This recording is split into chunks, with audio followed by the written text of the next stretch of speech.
Hi guys, இன்னைக்கு நம்ம இந்த ட்ராமாவோட ஃபைனல் பார்ட் தான் பார்க்க போறோம். இப்போ நம்ம லூசியும் லிண்டியும் மாத்தி மாத்தி கொஞ்சிக்கிட்டு அவங்க சந்தோஷமா சாப்பிட்டுட்டு இருந்தா இவங்க ரெண்டு பேரும் ஒரேனே உட்காந்துட்டு இருக்காங்க. என்னாச்சு? வந்ததுல இருந்து ஒரு வார்த்தை கூட பேசிக்கலையே. சண்டை கீது போட்டுக்கிட்டீங்களா என்ன? ஒழுங்கா எடுத்து சாப்பிடுங்கன்னு சொல்லிக்கிட்டு இருக்கேன். ஹீரோ ஸ்பைசி ஃபுட் சாப்பிட்றத பார்த்ததும் நம்ம ஹீரோயின் சாப்பிட்டு உடம்பு சரியில்லைனா அப்புறம் நான் உன்னை கண்டுக்க கூட மாட்டேன்னு சொல்லிட்டு ட்ரிங்க் பண்ணேன். நல்லா குடிச்சிட்டு தனியாவே நீ வீட்டுக்கு போய்க்கோ, நான் உன்னை ட்ராப் பண்ண மாட்டேன்னு அவன் சொல்லிக்கிட்டு இருக்கான். இவங்கள பார்க்கும்போதே லூசிக்கு சிரிப்பு தான் வருது. இன்னுமா இந்த சின்ன புள்ளத்தனத்தை விடாம இருக்கீங்க?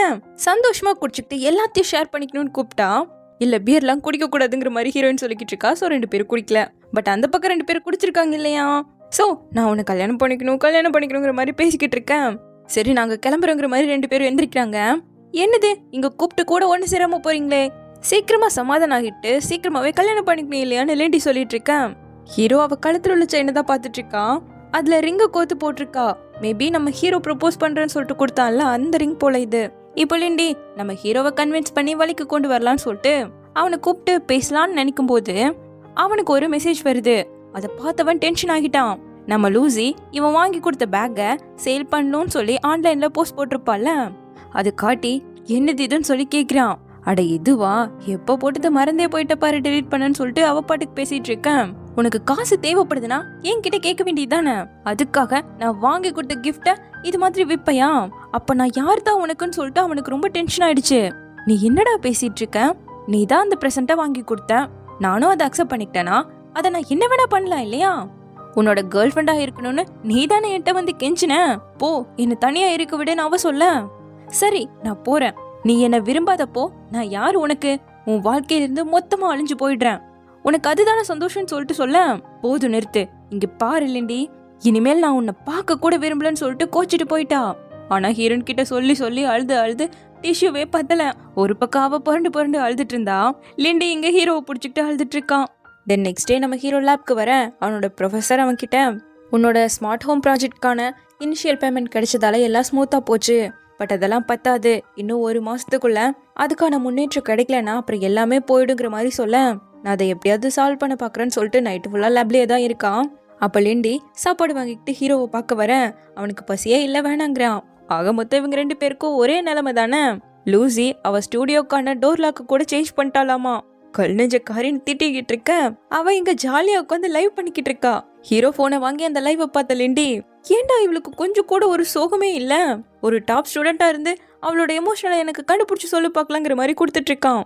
அவளுக்கு வருத்தம் இருக்கும், மேபி காமிச்சுக்காம இருப்பாளா இருக்கும்னு சொல்லிட்டு நம்ம ஹீரோ அந்த லைவை பார்க்கும்போது அவ இந்த நெக்லஸை நான் என்னோட ஃப்ரெண்ட் பர்த்டேக்கு கிஃப்ட் பண்ணேன், பொண்ணுங்க எல்லார்கிட்டயும் இருக்க வேண்டிய ஒரு நெக்லஸ் இதுங்கிற மாதிரி சொல்ல, அப்போ பர்த்டே அன்னைக்கு லூசி கொடுத்த நெக்லஸை தான் நம்ம ஹீரோன் போட்டு வந்திருக்கா. இவன் தான் யூ கொடுத்த நெக்லஸை நம்ம ஹீரோன் போட்டு வந்துட்டான்னு சொல்லி தப்பா புரிஞ்சுக்கிட்டா. இப்போ உண்மை தெரிஞ்சதும் சந்தோஷமா இருக்கு பையனுக்கு. ஏன்னா யூவோட கிஃப்டை நம்ம ஹீரோயின் அக்செப்ட் பண்ணலங்கிறதுக்காக. அப்படி இங்க நம்ம ஹீரோனை காட்ட அவ வேலையை முடிச்சு வரும்போது இன்னைக்கு நைட்டு காஸ்பிளே பார்ட்டி இருக்கு, ஒழுங்கா வாடின்னு சொல்லிட்டு ஹீரோனை எடுத்துட்டு வந்துட்டா. ஆளுக்கு ஒரு கெட்டப்பு போட்டு உள்ள ஃபுல்லா சுத்திக்கிட்டு இருக்காங்க.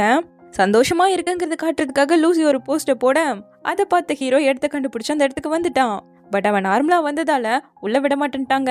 சரி என்னடா பண்றதுன்னு வெளியே வெயிட் பண்ணிட்டு இருக்கும்போது தெரியாம ஒரு பைக் வந்து அவன் மேல இடிச்சிருச்சு. ஆனாலும் எனக்கு ஒன்னும் ஆகல, நான் நல்லா தான் இருக்கேன்னு சொல்லிட்டு வேக வேகமா போய் ஒரு காஸ்டியூமை மாட்டிக்கிட்டு உள்ள வரான். அப்ப நம்ம ஹீரோன் கிட்ட ஒரு பையன் தேவையில்லாம பிரச்சனை பண்ண வைனை எடுத்து அவன் மூஞ்சிலேயே ஊத்தி விட்டுட்டான்.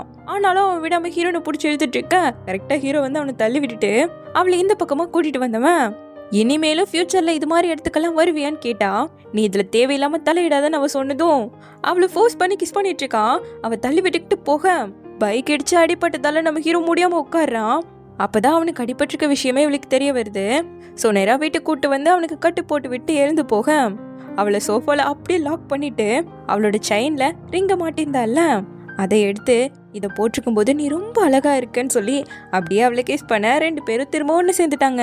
இப்போ அடுத்த நாள் நம்ம ஹீரோயினை தான் பிரேக்ஃபாஸ்ட் பண்ணியிருக்கான். இனிமேல் நானே பிரேக்ஃபாஸ்ட் பண்றேன் ஹீரோ சொல்லும்போது, எனக்கு ஹெல்ப் பண்ணணும்னு நினைச்சேன்னா வீட்டு வேலையெல்லாம் நீ பார்த்துக்கிட்டாலே போதும்னு சொல்ல, அதே தான் வீட்டு வேலை செய்யக்கூடிய ஒரு ரோபோட்டை தான் நான் மேக் பண்ணணும்னு நினைச்சிருக்கேன், இதை மறந்து போயிட்டேன்னு சொல்லிட்டு வேக வேகமா லேப்க்கு வந்து சாரை மீட் பண்ணி என்னோட ப்ராஜெக்டே வீட்டு வேலையில செய்யக்கூடிய அட்வான்ஸான ஒரு ரோபோட்டை மேக் பண்ணுங்கிறது தான். பட் அதுவே நான் மறந்து போயிட்டேங்கிற மாதிரி அவன் சொல்ல, ரோபோட் இன்வென்ஷன் காம்படிஷன் நியூயார்க்ல சீக்கிரமாவே நடக்க போகுது, டக்குன்னு உன்னோட சிஸ்டம்ல இதெல்லாம் சேஞ்ச் பண்ணுனா அது நடக்காத காரியம்னு சொல்லும்போது, இன்னும் 2 வாரம் இருக்கல, நான் ட்ரை பண்ணி பார்க்குறேன்னு ஹீரோ சொல்றான். அப்போ என்னோட ஸ்டூடெண்ட்டை அசிஸ்டண்டா வச்சுக்கோ, உனக்கு நல்லா ஹெல்ப்பா இருக்கும்னு சொல்லும்போது, அந்த அசிஸ்டண்டா வர பொண்ணு ஓயாங்கு. இவ ஹீரோவோட சேரணுங்கிறத விட முதல் ஹீரோவையும் ஹீரோயினும் பிரிக்கணுங்கிறது தானே இவளோட எண்ணம். ஸோ அவனோட சேர்ந்த மாதிரி ஒரு செல்ஃபியை எடுத்து நம்ம ஹீரோயினுக்கு அனுப்பி விட்டுட்டு இருக்கா. அடுத்து 2 பேரும் ஒன்னா மீல் சாப்பிட்ற மாதிரி வெறும் தட்டை மட்டும் ஒன்னா வச்சு போஸ்ட் போட்டுட்டு இருக்கா. இதை பார்த்து நம்ம ஹீரோயின் ஹீரோக்கு கால் பண்ணா ரிங்கே போகல. தென் இப்போ நம்ம லூசியை தான் மீட் பண்றா. அவளுக்கோ ஒரே லிண்டி ஞாபகமா இருக்கு. நீ அவன் வாங்கி கொடுத்த கிஃப்டை வித்துட்டு தான் அவன் தப்பா புரிஞ்சுக்கிட்டு இருக்கான், உண்மையை சொல்லிட்டு சேர்ந்துடு, உன்னை நீயே ஹர்ட் பண்ணிக்காதடின்னு சொல்லி நம்ம ஹீரோயின் சொல்றா. அவனை நினைக்காம இருக்கணுங்கிறதுக்காக எத்தனையோ வழியை ட்ரை பண்ணிட்டேன், பட் ஒன்று கூட சக்ஸஸ் ஆகல. நான் அவனை ரொம்பவே ஹர்ட் பண்ணிட்டேன்ல, ஸோ அவன் என்னை மன்னிக்கவே மாட்டான் இல்லையான்னு கேட்கும்போது லிண்டி உன்னை லவ் பண்ணுறான். ஸோ 2 பேரும் பிரச்சனையை பார்த்து ஓடாம 2 பேரும் சேர்ந்து பேசினா அது சால்வ் ஆகும் இல்லையான்னு சொல்றா.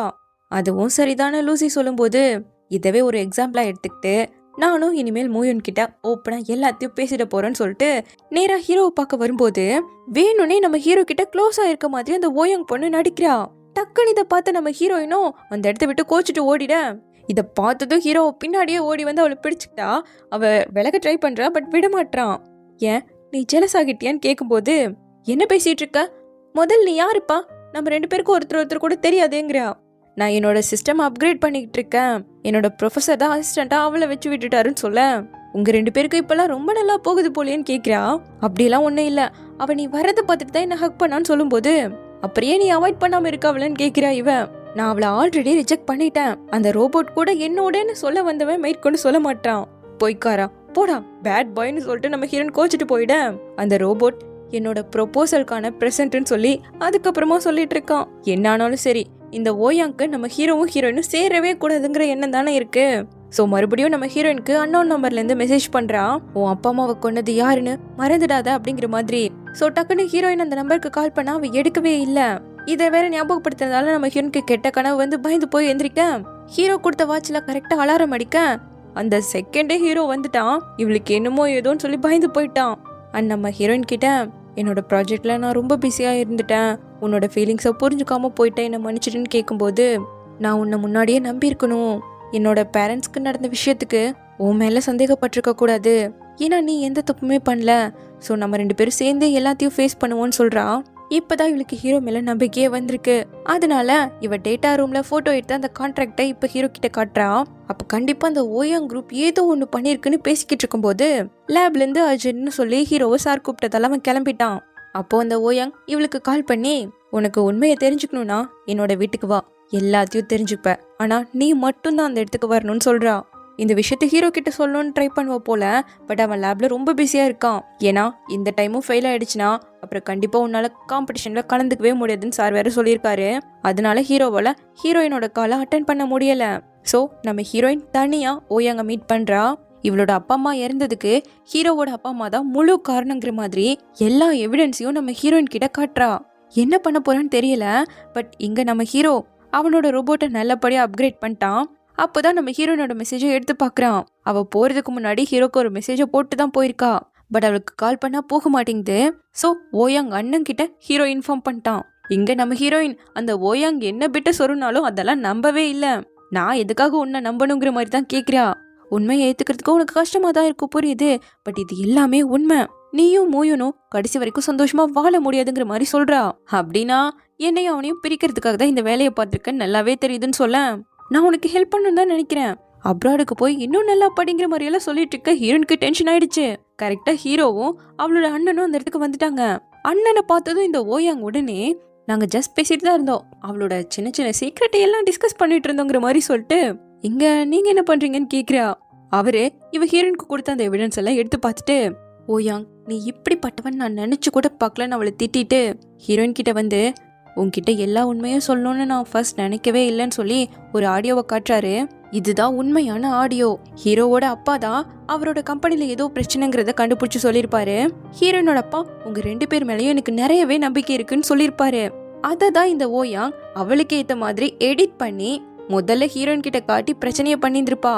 அப்போ அன்னைக்கு என்கிட்ட காட்டின ரெக்கார்ட் எல்லாமே போய் தானேன்னு கேட்கும்போது, அப்ப நம்ம ஹீரோ நடந்த உண்மை என்னதுன்னு கேட்கிறான். ஓயாங்கோட அண்ணாயு எல்லாத்தையும் சொல்ல ஆரம்பிக்கிறாரு. எங்களோட கம்பெனி எங்க அப்பாவோட தலைமையில ரொம்ப நல்லாவே இருந்துச்சு. ஜோயு நம்ம ஹீரோயினோட கம்பெனி தான் அவங்களோட பெரிய காம்படிட்டரே. சோ அதை எப்படியாவது அழிக்கணும்னு சொல்லி கொலாபரேட் பண்ற மாதிரி ஹீரோயின் கம்பெனியோட இந்த Ouyang company நடிச்சிருந்திருக்காங்க. So heroine family கம்பெனில இருந்த எல்லா எம்ப்ளாயிஸும் இந்த ஓயாங் கம்பெனில ஜாயின் பண்ண ஆரம்பிச்சிருக்காங்க. அவங்களோட கம்பெனியும் ஆட்டோமேட்டிக்கா கீழே போக ஆரம்பிச்சிருச்சு. அப்போ இவ காமிச்சு எல்லாமே ஃபேக்குங்கும் போது சூ ஃபேமிலி இன்னசென்ட் தானே நம்ம ஹீரோயின் கேக்குறா. ஆமா, அவங்க உங்க கம்பெனியோட ஒரு பார்ட்னர். அவங்களுமே எங்களோட கொலாபரேட் பண்றதுல சப்போர்ட் தான் பண்ணாங்க. சோ நாங்க கொலாபரேட் பண்ணதெல்லாம் உண்மைதான், அந்த கான்ட்ராக்ட் எல்லாம் உண்மைதான். ஏன்னா எங்க அப்பா உங்களோட கம்பெனியை டேக் ஓவர் பண்ணிக்கிட்டாரு.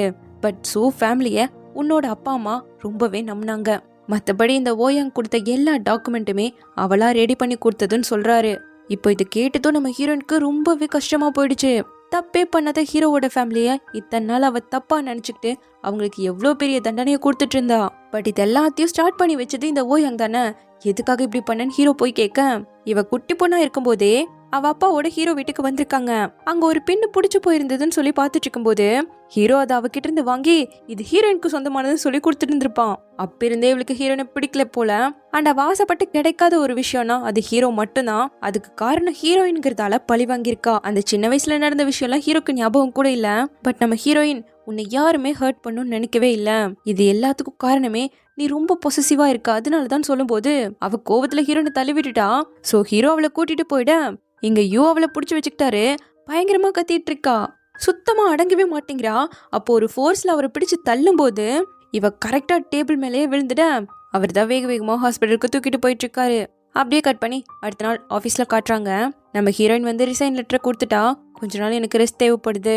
இப்போ அவ பண்ணிட்டு இருந்த அந்த ரிசர்ச்சையுமே டாக்டர் தாமஸ் கிட்டே ஒப்படைச்சிட்டு கிளம்பிட்டா. நம்ம ஹீரோனோட ஃபேமிலிக்கு நடந்ததுக்கெல்லாம் ஓயாங் ஃபேமிலியும் ஒரு காரணமாக்கிட்டாங்க இல்லையா. சோ அவ இருந்த அந்த ப்ராஜெக்ட்ல இருந்து ஒரு ஸ்பெஷல் ஃபண்டை ஹீரோனுக்கு கொடுக்கணும்னு நினைக்கிறாரு. அதுக்கான கான்ட்ராக்ட்ல சைன் பண்ணி டைரக்டர் பொண்ணு கிட்ட கொடுத்துட்டு இதை சீக்ரெட்டா வச்சுக்கோன்னு சொல்றாரு. அப்படியே ஒரு குட்டி பிளாஷ்பேக்கையும் நினைச்சு பாக்குறாரு. ஓயாங்கிட்ட இருந்து வாங்கி ஒரு பின்ன ஹீரோயினுக்கு கொடுத்துருப்பான்ல, அந்த பின்ன நெக்ஸ்ட் டைம் யூவோட ஃபேமிலி இவங்க வீட்டுக்கு வந்திருந்தப்போ இது உங்க தங்கச்சிக்காக நான் கொடுக்கறது, சாரி சொன்ன அவகிட்ட சொல்லிடுங்க, மோயோன் வேணும்னே அப்படியெல்லாம் பண்ணலன்னு சொல்லி அந்த பின்ன யூ கிட்ட கொடுத்துருப்பா. அதை இப்ப நினைச்சு பார்த்தவரு அவளுக்காக என்னால செய்ய முடிஞ்ச கடைசி விஷயம் இது மட்டும்தான் சொல்லி ஃபீல் பண்ணிட்டு நேரா அவகிட்ட வந்து முன்னாடி நடந்த விஷயம் எல்லாத்துக்கும் தயவு செஞ்சு என்னை மன்னிச்சிடுன்னு சொல்லி கேட்கிறாரு. அது நம்ம முன்னத்த ஜென்ரேஷனுக்குள்ள நடந்த பிரச்சனை. நீங்க எனக்கு ஏற்கனவே நிறைய ஹெல்ப் பண்ணிட்டீங்க, அது எல்லாத்துக்கும் ரொம்ப தேங்க்யூன்னு சொல்லும்போது ஃபியூச்சர்ல உனக்கு என்ன ஹெல்ப் தேவைப்பட்டாலும் கண்டிப்பா நான் அதை பண்ண தயாரா இருக்கேன்னு இவர் சொல்ல ரொம்ப சந்தோஷம்னு சொல்லிட்டு அந்த இடத்த விட்டு நம்ம ஹீரோயின் கிளம்பிட்டா. அண்ட் அடுத்து ஓயாங்க மீட் பண்றாரு. அவளுமே இப்ப திருந்திட்டா. என்ன மன்னிச்சிட்டு அண்ணான்னு சொல்லிட்டு ஹக் பண்ணிட்டு ரொம்ப அழுகிறா. இங்க நம்ம ஹீரோயின் ஹீரோவோட அம்மா அப்பா கிட்ட தயவு செஞ்சு என்ன மன்னிச்சிடுங்கன்னு சொல்லி சாரி கேட்கிறா. என்ன பேசிட்டு இருக்க, நீ சந்தோஷமா இருந்தாலே போதும், நாங்க சந்தோஷமா இருப்போங்கிற மாதிரி அம்மா சொன்னா. ஹீரோ அவளோட கையை எடுத்துட்டு இருக்கா. அம்மா பிடிச்சிட்டு இருக்கும் போது இந்த நியான் எல்லாத்துலயும் சரியா இருந்தா, ஆனா அவளோட டேஸ்ட் மட்டும் இப்படி போயிடுச்சே, இந்த மருமக அவ்வளோ ஒன்றும் நல்ல பையன் இல்லைன்னு சொல்லி மகனையே அப்பா அம்மா 2 பேரும் சொல்லிட்டு இருக்காங்க. அப்போ இவங்களோட லவ்க்கு அப்பா அம்மாவும் நோ அப்ஜெக்ஷன் கொடுத்தாச்சு. ஸோ இப்படி எல்லாமே நல்லபடியா போய்கிட்டு இருக்க. அப்போ ஒரு கால் வருது. டாயனோட நிலைமை முன்ன விட இப்போ ரொம்ப மோசமாயிடுச்சாமா. ஸோ 2 பேரும் பார்க்க வந்துட்டாங்க. அந்த நிலைமையில கூட அவன் நான் நல்லா தான் இருக்கேன், நீ அழுகாதுன்னு சொல்லிட்டு நம்ம ஹீரோவை பார்த்து இன்னொரு பையனுக்காக அவ அழுகிறதுக்கு எப்படி நீ இப்போ அனுமதிச்சேன்னு சொல்லி கேட்குறான். நீ நல்லா குணமாய் வந்த அப்புறம் தான் என்னோட ரிவெஞ்ச் ஆரம்பிப்புங்கிற மாதிரி ஹீரோ சொல்ல, கண்டிப்பா உனக்காக நான் வெயிட் பண்ணிக்கிட்டே இருப்பேன்னு சொல்லிட்டு ஒரு லெட்டரை எடுக்கிறான். அது ஹீரோ வாங்கிக்க ரொம்ப ஜெலஸ் ஆகாத, அது ஒன்றும் லவ் லெட்டர் கிடையாதுன்னு சொல்லிட்டு நம்ம ஹீரோயினை பார்த்து எனக்கு ரொம்ப டயர்டா இருக்குன்னு சொல்லிட்டு அப்படியே கண்ணெல்லாம் கலங்க கண்ணை மூடிக்கிட்டான். இப்போ அதை வெளியே வந்து ஓப்பன் பண்ணி பார்க்க அவளோட நிறைய ஃபோட்டோஸோ ஒரு குட்டி லெட்டரும் உள்ள வச்சிருக்கான். நியான், நீ மட்டும்தான் என்னோட வாழ்க்கையிலேயே எனக்கு கிடைச்ச ஒரே ஃப்ரெண்ட். நீ கொஞ்சம் கொஞ்சமா தைரியமாகவும் ஸ்ட்ராங்காகவும் ஷைனிங் பர்சன் ஆகிறதையும் நான் பார்த்துருக்கேன். அதுக்காக நீ நிறையவே ஹார்ட் ஒர்க் பண்ணியிருக்க. நீயா இருக்கிறது ரொம்பவே முக்கியம். மோயோன் ரொம்ப நல்ல பையன், அவனோட கையை டைட்டா பிடிச்சிக்கோ. உன்னோட வாழ்க்கைய உன்னோட எஃபோர்ட்ஸால தினம் சந்தோஷமா வாழணும்னு சொல்லி எந்த வருத்தமும் இல்லாம வாழணும்னு எழுதியிருக்கிறத பார்த்ததும் அவளுக்கு பயங்கரமா அழுக வந்துருச்சு. ஹீரோ தான் கன்வின்ஸ் பண்ணிட்டு இருக்கான். அப்படியே 1 மாசம் ஓடிடுச்சு. இப்போ நம்ம ஹீரோயினுக்கு லூசி தான் மேக்கப் போட்டு விட்டுட்டு இருக்கா. போதுண்டி விடுடின்னு சொன்னா இன்டர்நேஷனல் அவார்ட் ஃபங்க்ஷனுக்கு போற, எவ்வளோ அழகா நீ போய் ஆகணும்னு சொல்லிட்டு எப்படியும் மோயினுக்கு அவார்ட் கிடைச்சிரும். ஸோ இன்னைக்கு டேவை நம்ம செலிப்ரேட் பண்ணுற மாதிரி இருக்கணும்னு சொல்லிட்டு அவள் கையிலெல்லாம் ஹாட்டினை போட்டு விட்டுட்டு பக்காவாக ரெடியாகி அந்த அவார்ட் ஃபங்க்ஷனுக்கு வந்துட்டாங்க. ஹீரோவும் உட்காந்துட்டு இருக்கான். அதில் முதல் அவார்ட் இன்டர்நேஷ்னல் ரோபோட் காம்படிஷன் நடந்தது இல்லையா, அதை பற்றி எக்ஸ்பிளைன் பண்ணிட்டு அந்த காம்படிஷனுக்கு சைனாவை சேர்ந்த ஸ்டூடெண்ட் கூட கலந்துருக்காங்க. அந்த வரிசையில் பெஸ்ட் டிசைன் அவார்ட் நம்ம ஹீரோவுக்கு தான் கிடைக்குது. ஸோ அவனை ஸ்பீச் கொடுக்க சொல்கிறாங்க.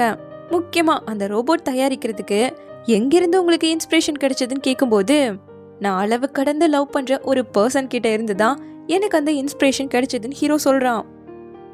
அவளுக்காக ஒரு ஆல்ரவுண்டர் ரோபோட்டை தயாரிக்கணும்னு நினச்சேன். அப்போதான் எங்களால் நிறைய டைமை ஸ்பெண்ட் பண்ண முடியும்.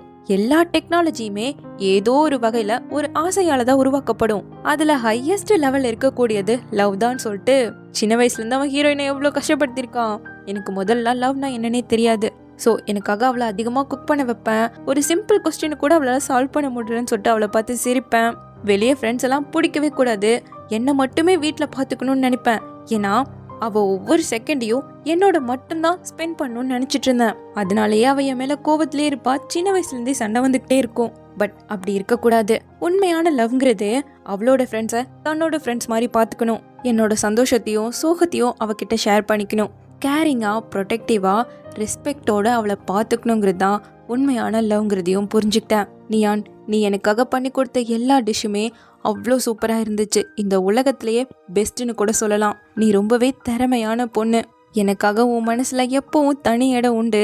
என்னை விட்டு உன்னை யாராவது பிரிச்சிருவாங்கன்னு தான் பயந்துட்டேன்னு சொல்லிட்டு இவன் அந்த ஸ்பீச்சை முடிக்க எல்லாருமே கிளாப் பண்ணுறாங்க. நம்ம ஹீரோயினுக்கு ஒரே அழுக. இப்போ நேராக அவகிட்ட வந்தவன் அவனோட கையை காட்டுறான். அங்கேயும் பாதி ஹார்ட் இருக்கு, ஹீரோயினோட கையிலையும் பாதி ஹார்ட் இருக்கு. ஸோ ரெண்டு பேரும் கையை கோத்து ஒரு முழு ஹார்ட்டா நேராக ஸ்டேஜுக்கு வராங்க. அவன் கண்டுபிடிச்ச ரோபோட் கையில் ரிங்கை வச்சிருக்கான். அதை எடுத்துட்டு ஹீரோயினை பார்த்து, என்னோட 7th பர்த்டேல நம்ம ரெண்டு பேரும் ப்ராமிஸ் பண்ணிக்கிட்டது உனக்கு ஞாபகம் இருக்கா? கடைசி வரைக்கும் ஒன்னாவே இருக்கணும்னு சொன்னமே. அன்னையிலிருந்து 5781 டேஸ் 934 நிமிஷம் 12 செகண்ட் ஓடிடுச்சு. ஐ ஹோப் அடுத்த செகண்ட்ல இருந்து எந்த பிரிவினையும் இல்லாம கடைசி வரைக்கும் நம்ம சந்தோஷமா வாழுவோம் நம்புறேன்னு சொல்லி அவளுக்கு ப்ரொப்போஸ் பண்றான். ஐ லவ் யூ நியான், என்னை கல்யாணம் பண்ணிக்க உனக்கு சம்மதமான்னு கேட்குறான். ஃப்ரெண்ட்ஸ் எல்லாரும் சுற்றி நிற்க நம்ம டாயன் கூட வந்துட்டான். ஓடி போய் இப்போ நீ பரவாயில்லையா, நல்லா இருக்கியான்னு கேட்கும்போது, ரீசெண்டாக கொடுத்த மருந்து நல்லாவே என்னை இம்ப்ரூவ் பண்ணிடுச்சுன்னு சொல்லிட்டு ஹீரோயினுக்கு இன்னைக்கு சர்ப்ரைஸ் கொடுக்கணுங்கிறதுக்காக ஹீரோ தான் இதை சீக்ரெட்டாக வச்சுக்க சொல்லியிருக்கான் டாயன் கிட்ட.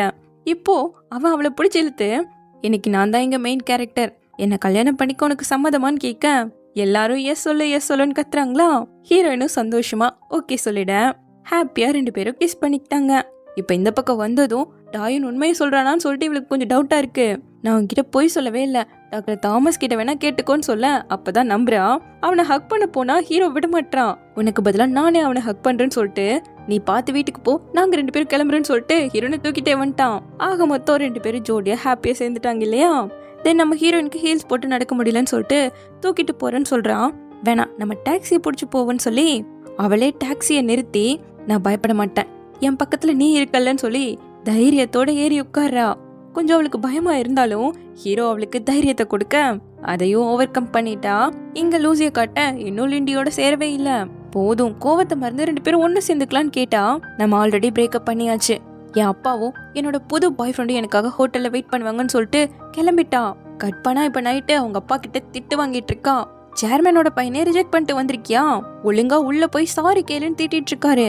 அப்போ கார்ல அந்த இடத்துக்கு வந்த லிண்டி, இவளுக்கு மில்லியனுக்கு மேல ஃபாலோவர்ஸ் இருக்காங்க, அவளுக்கான ஓன் பிராண்டோட யாரையும் டிபெண்ட் பண்ணாம வாழ்ந்துட்டு இருக்கா, அவளை பார்த்து நீங்க எப்படி இப்படி பேசலாம்னு சொல்லிட்டு எதிர்த்து பேசுறான்.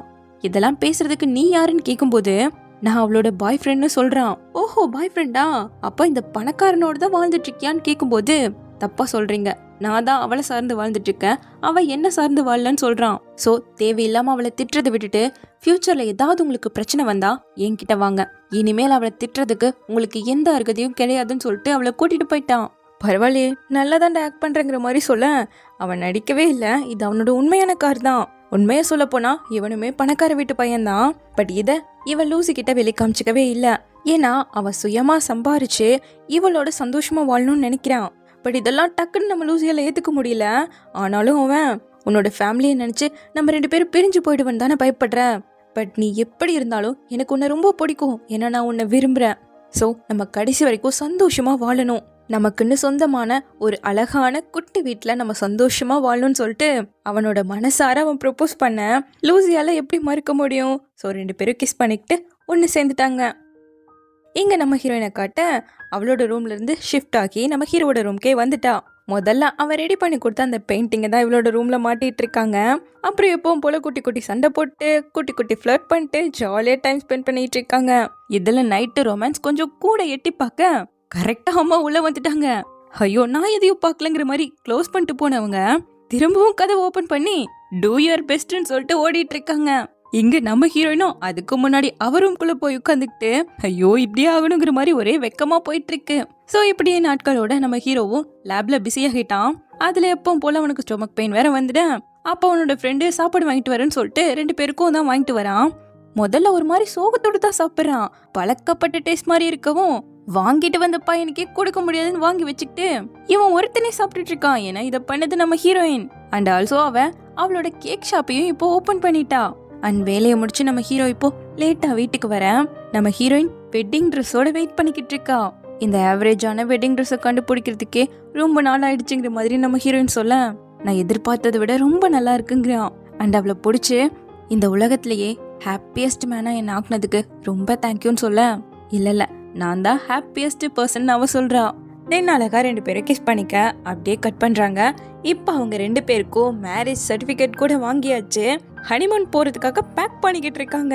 நம்ம ட்ரிப்புக்கு எதுக்காக மேரேஜ் சர்டிபிகேட்டை கொண்டு வரணும்னு கேட்டா, நீ என்னோட லீகல் ஒய்ஃப்னு இந்த மொத்த உலகத்துக்கும் தெரியணும், அதனால தாங்கிற அவன். சின்ன பிள்ளையாவே இருடாங்கிற மாதிரி இவ சொல்லும் போது, நான் சின்ன பிள்ளையா மேடம் எதுக்காக ஹனிமூனுக்கு இந்த பொம்மையை தூக்கிட்டு வரீங்கன்னு கேட்டா, நான் யூஎஸ்ல இருக்கும்போது இதான் என்ன ப்ரொடெக்ட் பண்ணுச்சு. ஸோ இது என்னோட ப்ரொடெக்டிவ் சார்ம், எப்பவுமே என் கூட தான் இருக்குன்னு சொல்ல, அப்போ 2ல ஒன்று சூஸ் பண்ணு. நானா இந்த பொம்மையா அவன் கேட்டா, பொம்மை தான் வேணும்னு ஹீரோயின் சூஸ் பண்ணுவாளாம். ஸோ ஹீரோ அவளை வேகமா பெட்ல பிடிச்சி போட்டு இங்க மறுபடியும் சொல்ல பார்க்கலான்னு கேட்டா, அவ சிரிச்சுக்கிட்டே அவனை பிடிக்கிறா. ஸோ 2 பேரும் அப்படியே கிஸ் பண்ணிக்க அப்படியே ஒரு குட்டி ஃப்ளாஷ்பேக்கை காட்டுறாங்க. எங்க உன்னோட விஷயம் மேக் பண்ணு நம்ம ஹீரோயின் மண்ணில் ஒரு குச்சியை நட்ட வச்சுக்கிட்டு கேட்கும்போது, ஹீரோ கடைசி வரைக்கும் நம்ம 2 பேரும் ஒன்னாவே இருக்கணும்னு வேண்டின்னு இருப்பான்ல, அது எப்படி இருக்க முடியும்னு ஹீரோயின் கேட்டப்போ, நம்ம அம்மா அப்பா போலே நம்ம 2 பேரும் கல்யாணம் பண்ணிக்கிட்டா கடைசி வரைக்கும் ஒன்னா இருக்கலான்னு ஹீரோ சொல்லியிருந்திருப்பான். அது இப்போ நிஜமாயிடுச்சு இல்லையா? ஸோ இவங்க 2 பேரும் கடைசி வரைக்கும் ஒன்னா சந்தோஷமா வாழ போறாங்க. இப்படியே இந்த ட்ராமாவும் முடியுது.